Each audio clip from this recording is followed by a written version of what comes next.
The final child tax credit payment went out last month, and that means an end to money that millions of Americans relied on to help care for their children. Alexa Liacco met a single mom who's now wondering how her family will adjust.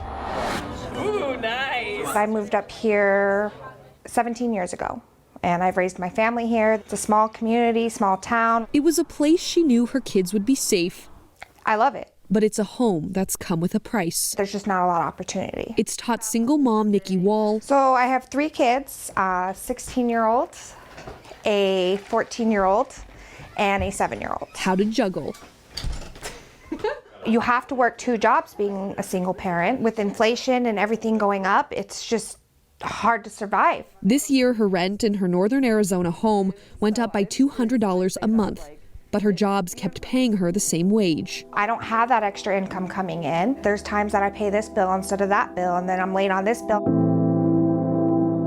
Her teenage daughter stepped in to help. The pandemic has caused my daughter to fall so behind, my 16-year-old, that she decided, you know, this is too much for me, Mom. She's gonna go ahead and navigate the GED, and she's working now, and she helps me, which is I'm grateful for, but I shouldn't have to rely on her working. But Nikki and her family got something reliable last year they didn't expect, the child tax credit. They are my support system for sure. Nikki used it for rent and food for her kids. I had a sense of relief, and I'm like, well, now I don't have to worry about those extra bills. I can sleep at night knowing, but now that it's going away, I'm not quite sure what I'm gonna do. I'm stressed. The last payments went out in December, leaving Nikki without the $500 per month she was receiving. It's a state of fear that I'm always in. We pay our taxes in. We should be able to have that option, you know, of getting that child tax credit.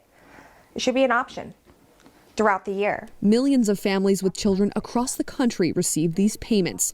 They've helped with things like a 7.5% increase in the average rent. I just wish people would just kind of think about it before judging. You know, I'm trying my best. It's not just me that's struggling, it's this whole community. She says if Congress approves additional payments, it would mean a different future for her family. I could put money aside and start saving and hopefully get that, you know, down payment for a house and, you know, be proactive, you know, and just have a sense of security. That's what I want, security. Security and a life with more choices for her kids. They're my reason why.